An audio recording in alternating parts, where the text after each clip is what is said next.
आज हम लोग क्लास 9 के इकोनॉमिक्स एनसीईआरटी का चैप्टर 1 पालमपुर गांव की कहानी पढ़ेंगे।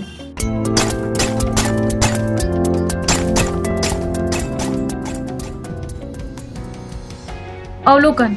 इस कहानी का उद्देश्य उत्पादन से संबंधित कुछ मूल विचारों से परिचय कराना है और ऐसा हम एक काल्पनिक गांव पालमपुर की कहानी के माध्यम से कर रहे हैं। यानी कि यहाँ पर पालमपुर नामक एक काल्पनिक गांव लिया गया है और उसके उत्पादन के बारे में बताया जा रहा है। तो पालमपुर में खेती मुख्य क्रिया है, जबकि अन्य कई क्रियाएं जैसे लघु स्तरीय विनिर्माण, डेयरी, परिवहन आदि सीमित स्तर पर की जाती है।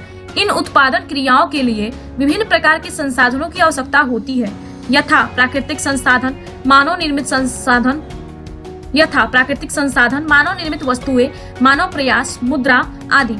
पालमपुर की कहानी में हमें विदित होगा कि गांव में इच्छित वस्तुओं और सेवाओं को उत्पादित करने के लिए विभिन्न संसाधनों के किस प्रकार समायोजित होते हैं। परिचय। पालमपुर आस पड़ोस के गांवों और कस्बों में से भली भांति जुड़ा हुआ है। एक बड़ा गांव रायगंज पालमपुर से 3 किलोमीटर की दूरी पर है। प्रत्येक मौसम में यह सड़क गांव को रायगंज और उसके आगे निकटतम छोटे कस्बे शाहपुर से जोड़ती है। इस सड़क पर गुड़ और अन्य वस्तुओं से लदी हुई बैलगाड़ियां, भैंस बग्घी से लेकर अन्य कई तरह के वाहन जैसे मोटरसाइकिल, जीप, ट्रैक्टर और ट्रक तक देखे जा सकते हैं।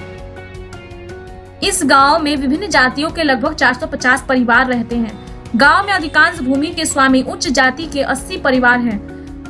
उनके मकान, जिसमें कुछ बहुत बड़े हैं, ईंट और सीमेंट के बने हुए हैं। अनुसूचित जाति यानी दलित के लोगों की संख्या गांव के कुल जनसंख्या का 1/3 है और वे गांव के एक कोने में काफी छोटे घरों में रहते हैं। इनमें से कुछ मिट्टी और फूस के बने हैं। अधिकांश के घरों में बिजली है। खेतों में सभी नलकूप बिजली से ही चलते हैं और इसका उपयोग विभिन्न प्रकार के छोटे कार्यों के लिए भी किया जाता है। पालमपुर में 2 प्राथमिक विद्यालय और एक हाई स्कूल है।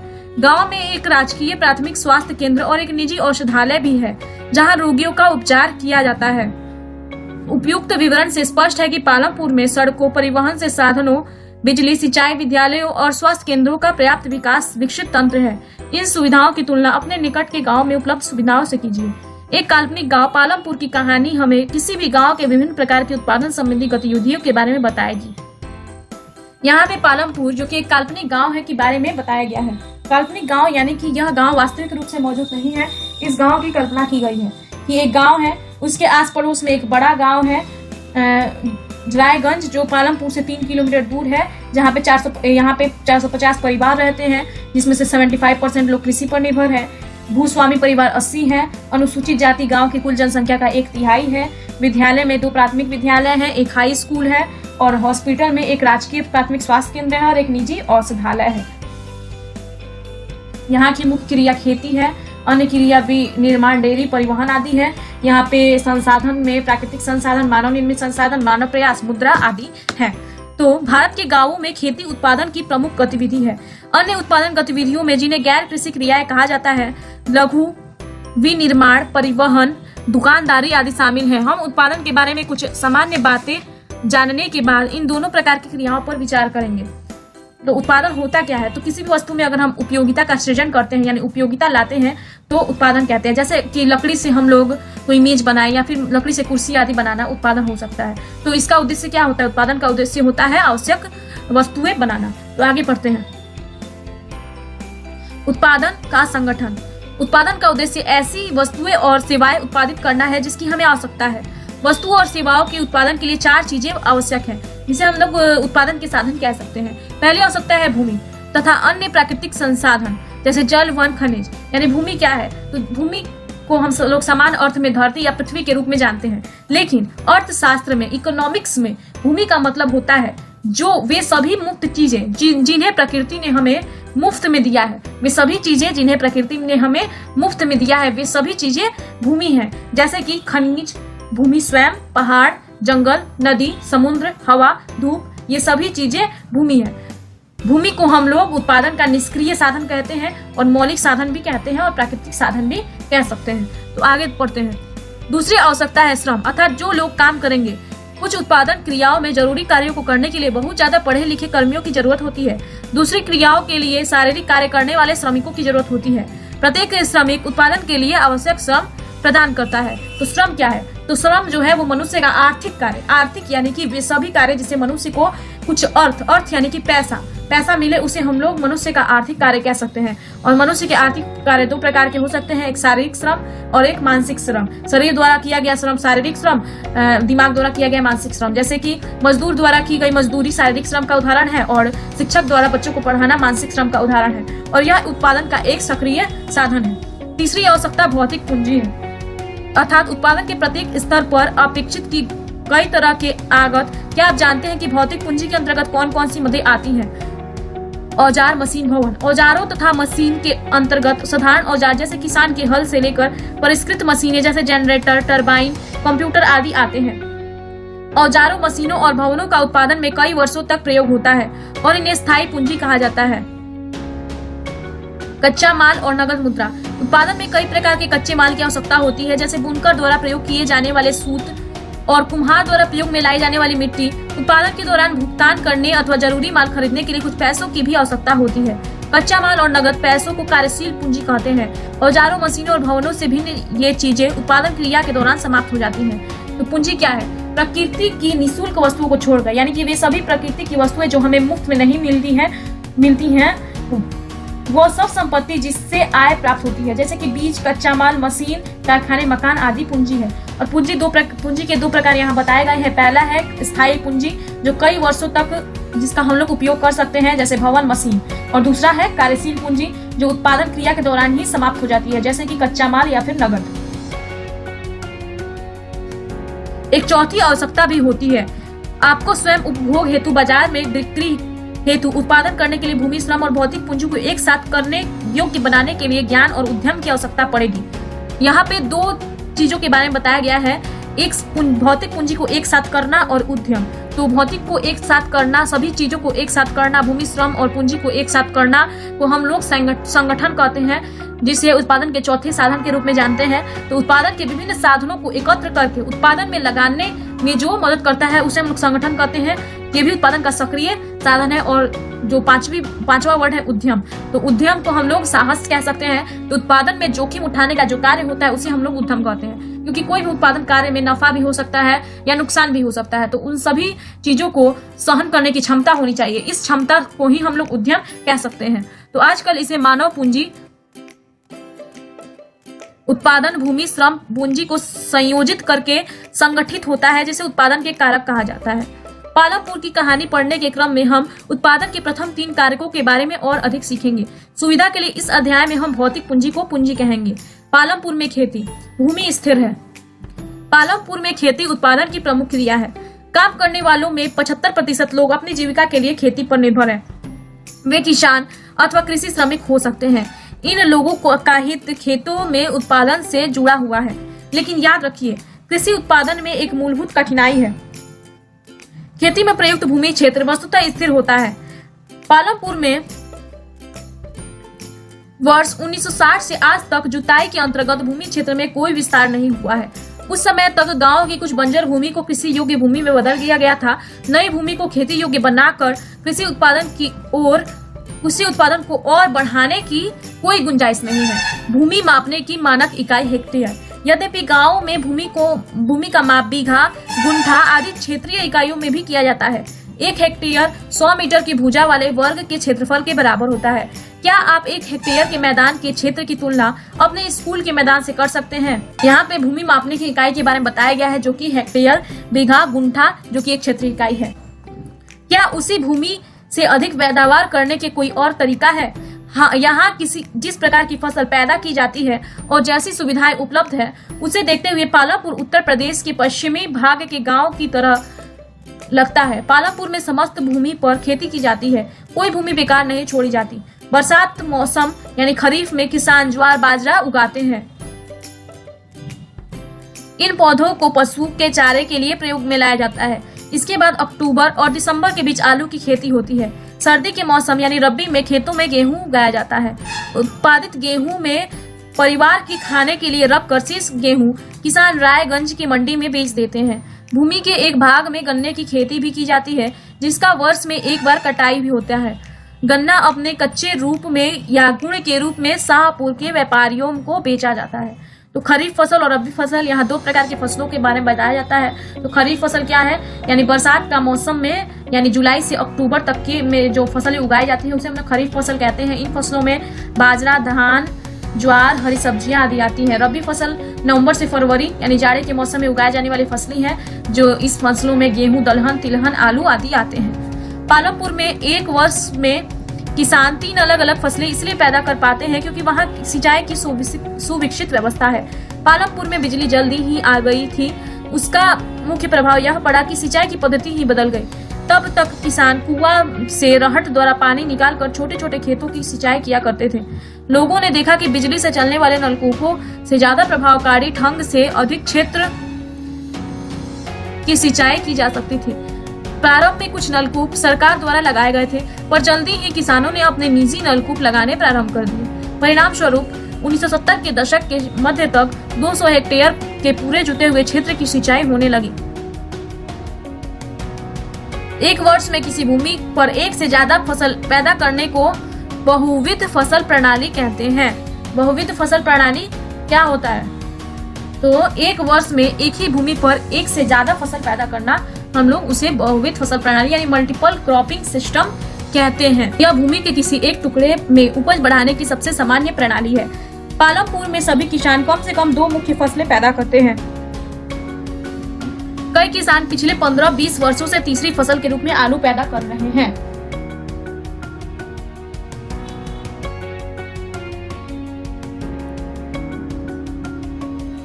आपने देखा कि एक ही जमीन के टुकड़े से उत्पादन बढ़ाने का एक तरीका बहुविध फसल प्रणाली है। दूसरा तरीका अधिक उपज के लिए खेती में आधुनिक कृषि विधियों का प्रयोग करना है।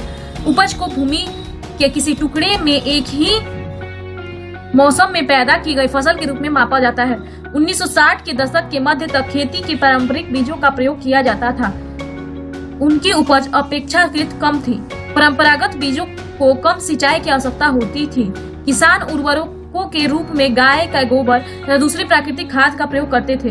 यह सब किसान के पास तत्काल ही उपलब्ध थे, उन्हें इनको खरीदना नहीं पड़ता था। 1960 के दशक के अंत में हरित क्रांति ने भारतीय किसानों को अधिक उपज वाले बीजों HYV के द्वारा गेहूं और चावल की खेती करने के तरीके सिखाए। परंपरागत बीजों की तुलना में HYV बीजों से एक ही पौधे से ज्यादा मात्रा में अनाज पैदा होने की आशा थी। इसके परिणाम स्वरूप जमीन के उसी टुकड़े में पहले से की अपेक्षा कई अधिक अनाज की मात्रा पैदा होने लगी।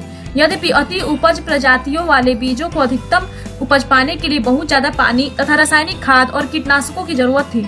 अधिक उपज केवल अति उपज प्रजातियों वाले बीजों, सिंचाइयों, रासायनिक उर्वरकों और कीटनाशकों आदि के संयोजन से ही संभव थी। यहाँ हरित क्रांति के बारे में बताया गया है।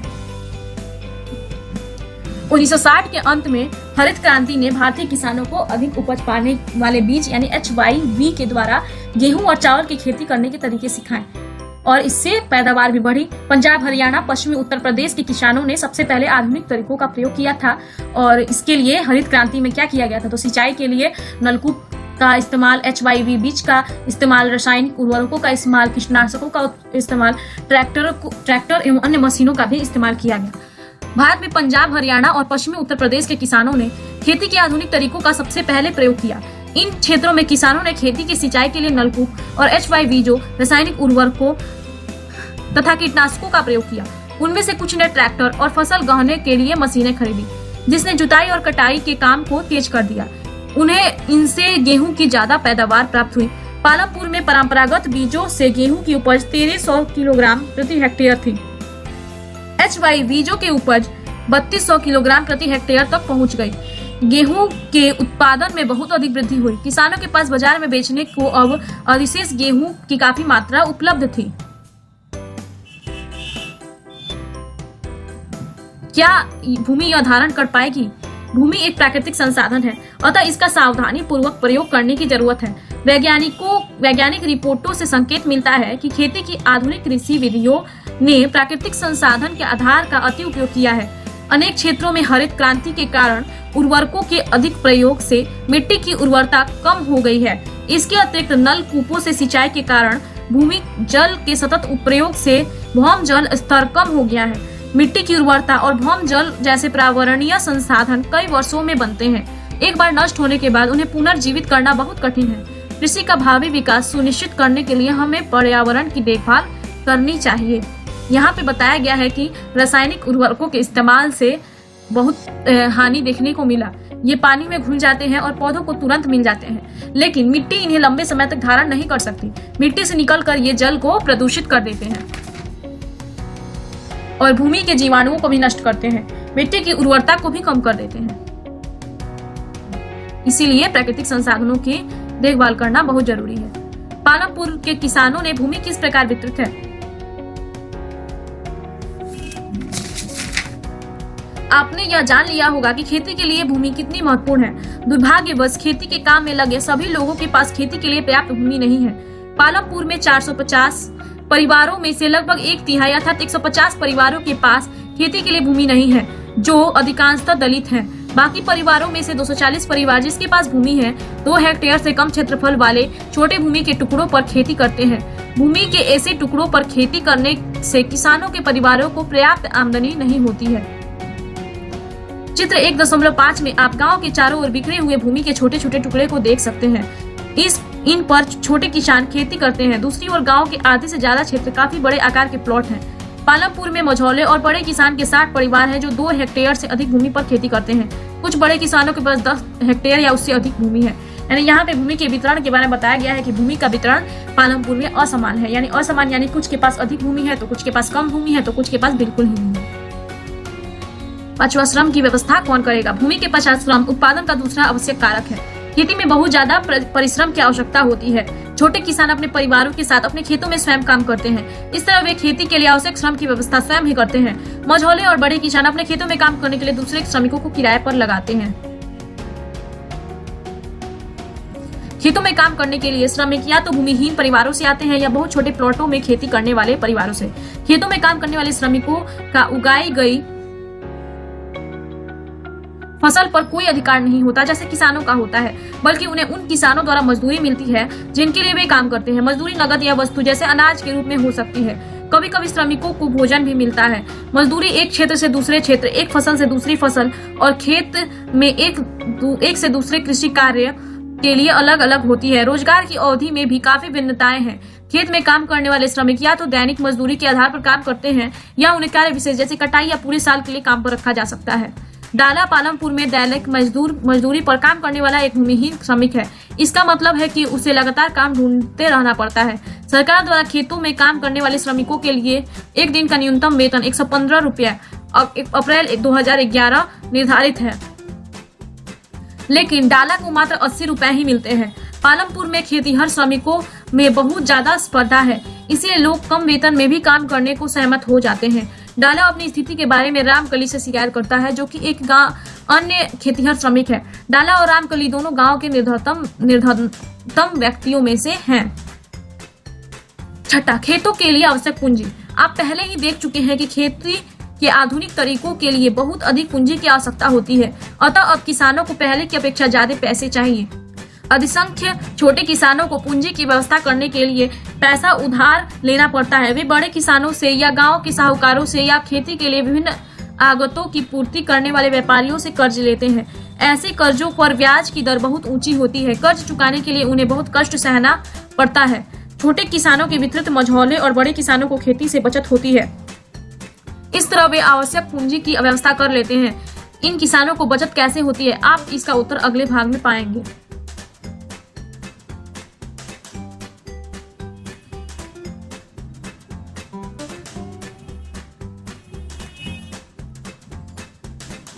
अधिशेष कृषि उत्पादों की बिक्री। मान लीजिए कि किसानों ने उत्पादन के 3 कारकों का उपयोग कर अपनी भूमि में गेहूं पैदा किया है। 3 कारक कौन कौन से? भूमि, श्रम और पूंजी। गेहूं की कटाई की जाती है और उत्पादन पूर्ण हो जाता है। किसान गेहूं का क्या करते हैं? वे परिवार के उपभोग के लिए कुछ गेहूं रख लेते हैं और अधिशेष गेहूं को बेच देते हैं। सविता और गोविंद के बेटों जैसे छोटे किसानों के पास बहुत कम अधिशेष गेहूं होता है, क्योंकि उनका कुल उत्पादन बहुत कम होता है तथा इनमें से एक बड़ा भाग वे परिवार की आवश्यकताओं के लिए रख लेते हैं। इसलिए मझौले और बड़े किसान ही बाजार में गेहूं की पूर्ति करते हैं। आप गेहूं से लदी बाजार जाती बैलगाड़ी देख सकते हैं। बाजार में व्यापारी गेहूं खरीद कर उसे आगे कस्बों और शहरों में दुकानदारों को बेच देते हैं। एक बड़े किसान तेजपाल सिंह को अपनी समस्त भूमि से 350 क्विंटल अधिशेष गेहूं प्राप्त होता है। अपने अतिरिक्त गेहूं को वह रायगंज के बाजार में बेच देता है और अच्छी कमाई करता है। तेजपाल सिंह इस कमाई का क्या करता है? पिछले वर्ष तेजपाल सिंह ने अधिकांश पैसा बैंक के अपने खातों में जमा कर दिया था। बाद में उसने इस पैसे का उपयोग सचिता जैसे किसानों को कर्ज देने में किया, जिन्हें कर्ज की आवश्यकता थी। अब उसने बचत का उपयोग अगले मौसम की खेती के लिए कार्यशील पूंजी की व्यवस्था करने में भी किया। इस वर्ष तेजपाल सिंह बचतों से पैसे से एक ट्रैक्टर खरीदने की योजना बना रहा है। दूसरे ट्रैक्टर से उसकी स्थिर पूंजी में भी वृद्धि हो जाएगी। तेजपाल सिंह की भांति दूसरे बड़े या मझोले किसान भी खेती के अधिशेष को कृषि उत्पादों को बेचते हैं। कमाई के एक भाग को अगले मौसम के लिए पूंजी की व्यवस्था के लिए बचा कर रखा जाता है।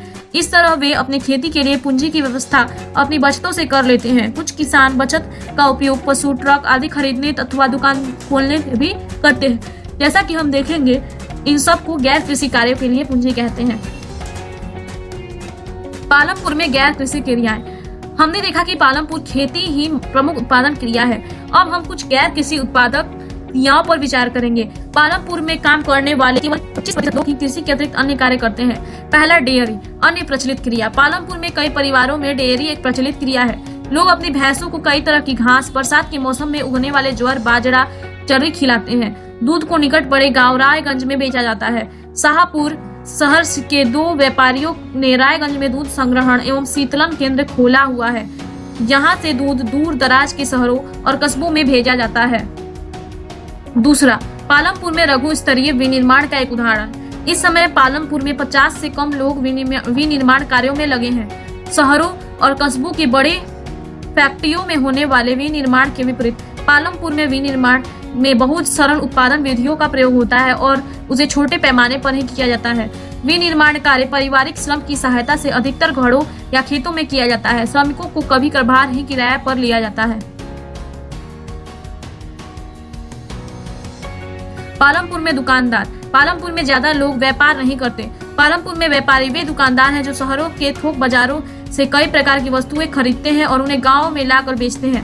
आप देखेंगे कि गांव में छोटे जनरल स्टोरों में चावल, गेहूं, चाय, तेल, बिस्कुट, साबुन, टूथपेस्ट, बैटरी, मोमबत्तियां, कॉपियां, पेन, पेंसिल, यहाँ तक कि कुछ कपड़े भी बिकते हैं। कुछ परिवारों ने जिनके घर बस स्टैंड के निकट है, अपने घर के एक भाग में छोटी सी दुकान खोल ली है। वे खाने की चीजें बेचते हैं। परिवहन तेजी से विकसित होता एक क्षेत्र। पालमपुर और रायगंज के बीच सड़क पर कई प्रकार के वाहन चलते हैं। रिक्शा वाले, टांगे वाले, जीप, ट्रैक्टर, एक ड्राइवर तथा परंपरागत बैलगाड़ी। दूसरी गाड़ियां चलाने वाले वे लोग हैं जो परिवहन सेवाओं में शामिल हैं।